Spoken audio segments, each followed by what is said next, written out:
It was a horrific and tragic event that shows that when evil strikes, it can destroy lives, friendships, and shatter pure innocence. Hello everyone, my name is Anya, and in this video we're going to take a look at what happened on this night,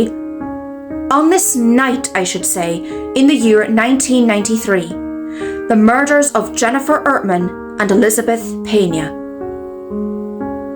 On the 24th of June 1993, 14-year-old Jennifer Ertman and 16-year-old Elizabeth Pena attended a friend's pool party in Houston, Texas. The two girls were close friends who attended Waltrip High School together. Despite the fact that Elizabeth was just over a year older than Jennifer, their parents approved of their friendship.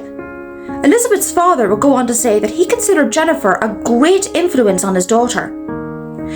The two girls had promised to return home by their 11:30 p.m. curfew.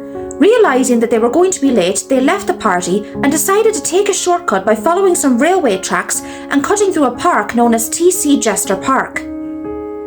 But this decision proved to be a fatal mistake. As the two girls were walking down the railway track, they came across a gang that had just finished an initiation ceremony.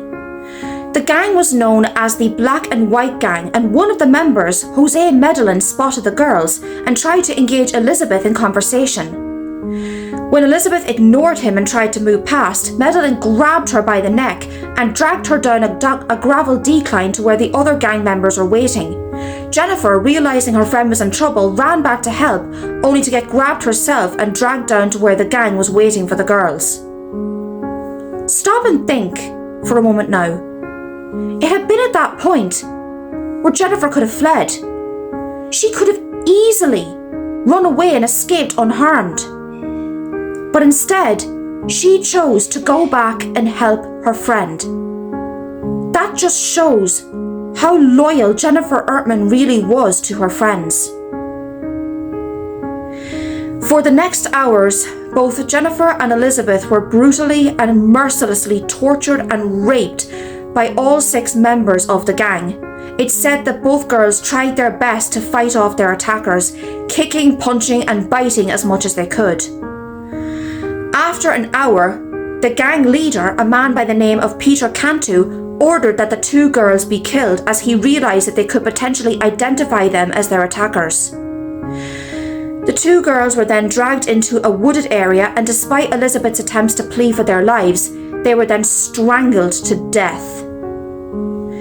Their bodies were then kicked, punched, and stomped on to ensure that they were dead. And in a final act of depravity, the gang then robbed the girls of their jewellery before leaving their bodies in the wooded area and returning home. Peter Cantu brought the gang members to his home where he lived with his brother Joe and his sister-in-law Christina.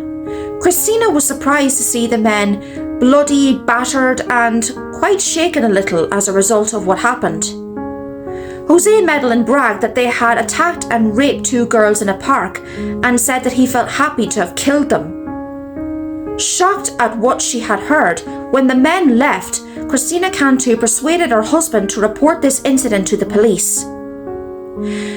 4 days after they were murdered, the bodies of Jennifer Ertman and Elizabeth Pena were discovered in T.C. Jester Park. Their bodies had decayed quite badly and had to be identified through dental records. Just at the moment when the girls' bodies were being taken out of the park, Jennifer's father, Randy Ertman, arrived at the scene and tried to see who they had found. In a frenzied panic, he cried out, "Does she have blonde hair? Does she have blonde hair?" The fact that a father would have to see something like this, it's just absolutely heartbreaking. And to make it even more disturbing, one of the gang members, Sean Derek O'Brien, was there, and he watched Randy Ertman collapse as he realised that his only child had been murdered. That is just disgusting and depraving. All 6 gang members were ultimately arrested and charged with the murders of Jennifer Ertman and Elizabeth Pena. The youngest member of the gang, 14-year-old Venancio Medellin, was the only one who did not participate in the murders, but he did participate in the rape of Jennifer Ertman. He he received the stiffest sentence allowed for a juvenile, 40 years in prison. He has been denied parole several times and is expected to be released in 2034. The rest of the gang members, Jose Medellin, Sean Derek O'Brien, Efrain Perez, Raul Villarreal, and the gang leader, Peter Cantu, were all sentenced to death by lethal injection. However, because Perez and Villarreal were under the age of 18 at the time they committed the murders, their sentences were later commuted to life imprisonment. Both men will be eligible for parole in 2029, but it remains to be seen if they will ever be granted parole. Sean Derek O'Brien was the first to be executed in 2006. Before his execution, he expressed regret and remorse and apologised to both Jennifer and Elizabeth's families.